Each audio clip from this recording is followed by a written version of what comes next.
जय जगन्नाथ नमस्कार। आसतु नजर पकेबा मयूरभंज जिलार आज टॉप न्यूज अपडेट कौन कौन सब रही किंतु तापूर्व आपण मानक गोटे अनुरोध वीडियोटी को संपूर्ण देखंतु आ जो मैंने प्रथम करी चैनल को आछंती सब्सक्राइब करंतु जाफल प्रत्येक नूतन वीडियो नोटिफिकेशन आपण सर्वप्रथम पाई परिबे। आज प्रथम खबर विजिलेंस जाल धरा पड़े विषय ब्लॉक बीपीएम और एमडीसी मिशन शक्ति रे बीकेएम चाकरी कराइदेवाई 60,000 टंका लांच नौथुआ बेले बुधवार अपराह्न 4टा समय विजिलेंस हाथ में धरा पड़ती मयूरभंज जिला विषय ब्लॉकर बीपीएम लक्ष्मण कुमार विश्वाल और एसडीसी विद्युत रंजन भूया। तेबे उक्त घटना को नहीं से कौन प्रतिक्रिया दे पारि नांती। परवर्ती खबर भारसाम्य हराई बाउतीवाड़ा छक निकट में कार दुर्घटनाग्रस्त चालक आहत।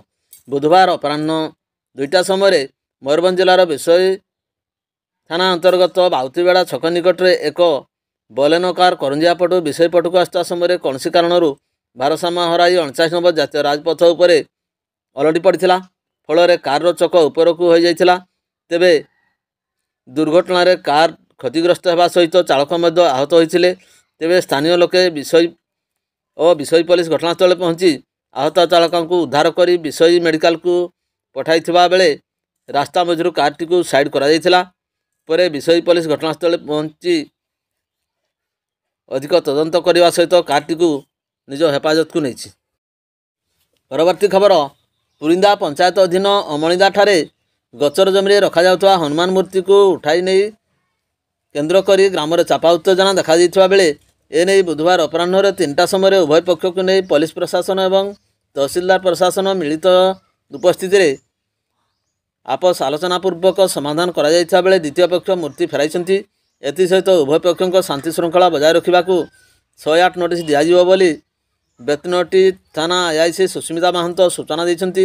हस्तगत सूचना मुताबक अमणिदा गाँ मुंडरे थिबा गचर जमी हनुमान मंदिर को रखी पूजार्चना करा जाउथवा बेले द्वितीय पक्ष याकू उठाई नहीं जहाकू नहीं ग्राम चापा उत्तेजना देखा जाइथिबा बेले शेष में बुधवार बेतनटी एसडीपीओ सुदर्शन दास आईआईसी सुस्मिता महंत अतिरिक्त तहसीलदार प्रदीप कुमार दास राजस्व निरीक्षक उत्तम पात्र प्रमुख अधिकारीगण उपस्थित उभय पक्षों को नहीं आलोचना होता। शेष में द्वितीय पक्ष मूर्ति फेराइथिबा बेले शांति श्रृंखला बजाय रखा उभय पक्षों को 107 नोटिस जारी कराजियो बोली आईआईसी सुस्मिता महंत सूचना देछंती। परवर्ती खबर कुलियणा छक निकट में चरारे चालाण होउथुवा बेले मद को जबत कला कुलियणा पुलिस।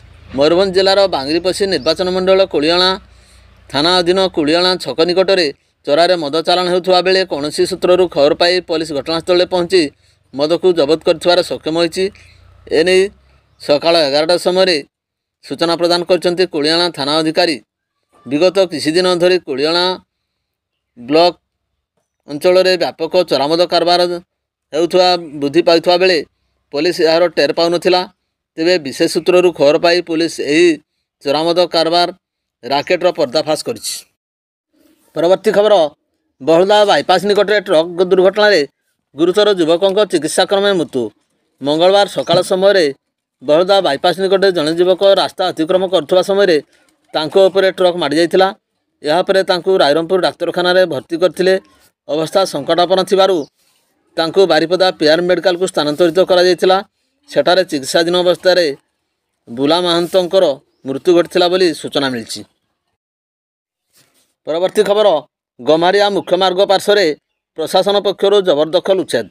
अपराह्न 2टा समय गम्हारिया गाँ रास्ता पार्श्व प्रशासन पक्षर जबरदखल उच्छेद करा जाइथिला। एथिरे बहलदा तहसीलदार कर्मचारी एवं पुलिस प्रशासन उपस्थित रास्ता पार्श्व सरकारी जमी निर्माण होइथिबा गृहगुड़ी को उच्छेद करा जाइथिबा देखिबाकू मिलथिला। परवर्ती खबर ठाकुरमुंडा रेंज अंचल वज्रकाप्ता काती जबत 2 गिरफ। मयूरभंज जिला करंजिया बनखंड ठाकुरमुंडा रेंज अंचल बुधवार दिन वन कर्मचारी माने जैनिक व्यक्ति घरे खानतलाश कर वज्रकाप्ता काती जबत कर घटनार संपृक्त 2 जण व्यक्ति को गिरफ करिछि वन विभाग। गिरफ अभियुक्त 2 जण हेले ठाकुरमुंडा थाना अंतर्गत सालाईबेड़ा ग्राम पंचायत अधीन खपराखाल ग्रामर करण हांसदा और बड़ महुलिया ग्रामर दुबराज ଗାଗରାଇ ବୋଲି ଜଣାପଡ଼ିଛି। ମିଳିଥିବା ସୂଚନା ଅନୁଯାୟୀ ଜଙ୍ଗଲରୁ ବଜ୍ରକାପ୍ତା ଶିକାର କରି ତାର କାତିକୁ ଖପ୍ରାଖୋଲ ଗ୍ରାମରେ କରଣ ହାଁସଦାଙ୍କ ଘରେ ରଖିଥିବାର ଖଣି ସୂତ୍ରରୁ ବନ ବିଭାଗ ଖବର ପାଇ କରଞ୍ଜିଆ ଡିଏଫ୍ଓ ଶ୍ରୀକାନ୍ତ ନାୟକଙ୍କ ନିର୍ଦ୍ଦେଶକ୍ରମେ ଠାକୁରମୁଣ୍ଡା ରେଞ୍ଜ ଅଧିକାରୀ କିଶୋର ପାଣିଗ୍ରାହୀ, ଫରେଷ୍ଟର ମନୋଜ ବେହେରା, ସୁନୀଲ ସାହୁ, ମନୋଜ ମହାନ୍ତ, ପ୍ରଦୀପ ମହାନ୍ତଙ୍କୁ ସମେତ ବନ ବିଭାଗ ଉତ୍ତର ଏବଂ ଦକ୍ଷିଣ ଡିଭିଜନର କର୍ମଚାରୀମାନେ ସର୍ଚ୍ଚ ୱାରେଣ୍ଟି ନେଇ ସକାଳ ଖପ୍ରାଖୋଲ ଗ୍ରାମରେ କରଣ ହାଁସଦାଙ୍କ ଘରେ ଚଢ଼ାଉ କରି 4.5 କିଲୋଗ୍ରାମ ଓଜନର ବଜ୍ରକାପ୍ତା କାତି ଜବତ କରିଥିଲେ ଏବଂ କରଣ ସମେତ ଘଟଣାରେ ସମ୍ପୃକ୍ତ ଦୁବରାଜ ଗାଗରାଇଙ୍କୁ ଗିରଫ କରି ଠାକୁରମୁଣ୍ଡା ରେଞ୍ଜ କାର୍ଯ୍ୟାଳୟକୁ ଆଣିଥିଲେ। ଏନେଇ ଠାକୁରମୁଣ୍ଡା ରେଞ୍ଜ ପକ୍ଷରୁ ବନ୍ୟପ୍ରାଣୀ ଆଇନ ଅନୁଯାୟୀ 138 ନମ୍ବରରେ ମାମଲା ରୁଜୁ କରି ଅଧିକ ତଦନ୍ତ ଜାରି ରଖିଛି ବନ ବିଭାଗ ପକ୍ଷରୁ ସୂଚନା ଦିଆଯାଇଛି। ପରବର୍ତ୍ତୀ ଖବର, କୁଣ୍ଟା ଥାନା ଅଞ୍ଚଳରୁ ନିଖୋଜ ଥିବା ନାବାଳିକାକୁ ବେତନଟୀ ଥାନା ଅଞ୍ଚଳରୁ ଉଦ୍ଧାର। ତେବେ ଏନେଇ ପୂର୍ବରୁ କୁଣ୍ଟା ଥାନାରେ କେସ୍ ନମ୍ବର 35/24ରେ ଏକ ମାମଲା ରୁଜୁ ହୋଇଥିବା ବେଳେ ଉଦ୍ଧାର ପରେ ନାବାଳିକାକୁ ତାଙ୍କ ପରିବାର ଲୋକଙ୍କୁ ହସ୍ତାନ୍ତର କରାଯାଇଥିବା ନେଇ ପୁଲିସ ପକ୍ଷରୁ ସୂଚନା ପ୍ରଦାନ କରାଯାଇଛି। ପରବର୍ତ୍ତୀ ଖବର, ବେତନଟୀ ଅବକାରୀ ଥାନା ପକ୍ଷରୁ ମଙ୍ଗଳବାର ଅପରାହ୍ନ 3ଟା ସମୟରେ ବଡ଼ସାହି ଥାନା ଅଧୀନ ବର୍ତ୍ତନା ଏବଂ ବେତନଟୀ ଥାନା ଅଧୀନ ଭୁଡୁରବଣିରେ ଚାଲିଥିବା ଚରା ଦେଶୀ ମଦ କାରଖାନା ଉପରେ ଚଢ଼ାଉ କରି ବିପୁଳ ପରିମାଣରେ ମହୁଲ ପଚ ଏବଂ ମଦ ପ୍ରସ୍ତୁତିରେ ବ୍ୟବହୃତ ବ୍ୟାପକ ସରଞ୍ଜାମ ନଷ୍ଟ କରିବା ସହିତ ଚୋରା ଚାଲାଣ ପାଇଁ ପ୍ରସ୍ତୁତ ହୋଇ ରହିଥିବା ରନ୍ଧା ମଦ ଜବତ କରିଛନ୍ତି। ବେତନଟୀ ଅବକାରୀ ଥାନାର ନୂତନ ଅଧିକାରୀ ପ୍ରକାଶ କୁମାର ସାହୁଙ୍କ ନେତୃତ୍ୱରେ ଏକ ଟିମ୍ ବର୍ତ୍ତନା ଏବଂ ଭୁଡୁରବଣିରେ ଲଟାବୁଦା ସ୍ଥାନରେ ଚାଲିଥିବା ଦେଶୀ ମଦ କାରଖାନା ଉପରେ ଚଢ଼ାଉ କରିଥିଲା। ଚଢ଼ାଉ ସମୟରେ ବର୍ତ୍ତନାରୁ 1750 କିଲୋଗ୍ରାମ ମହୁଲ ପଚ ଏବଂ ଉକ୍ତ କାର୍ଯ୍ୟରେ ବ୍ୟବହୃତ ସରଞ୍ଜାମକୁ ନଷ୍ଟ କରାଯାଇଥିଲା ବେଳେ ଭୁଡୁରବଣିରୁ 2300 କିଲୋଗ୍ରାମ ମହୁଲ ପଚ ଏବଂ ସରଞ୍ଜାମ ନଷ୍ଟ ସମେତ 40 ଲିଟର ରନ୍ଧା ମଦ ଜବତ କରାଯାଇଛି। ଚଢ଼ାଉ ସମୟରେ ମଦ ମାଫିଆମାନେ ଜଙ୍ଗଲ ଭିତରକୁ ଛତ୍ରଭଙ୍ଗ ଦେଇ ଫେରାର ହୋଇଯାଇଥିବା ବେଳେ ଏନେଇ ଅବକାରୀ ଥାନା ପକ୍ଷରୁ 2ଟି ପୃଥକ ପୃଥକ ମାମଲା ରୁଜୁ କରାଯାଇ ଅଧିକ ତଦନ୍ତ ଜାରି ରଖିଛି ଅବକାରୀ ବିଭାଗ।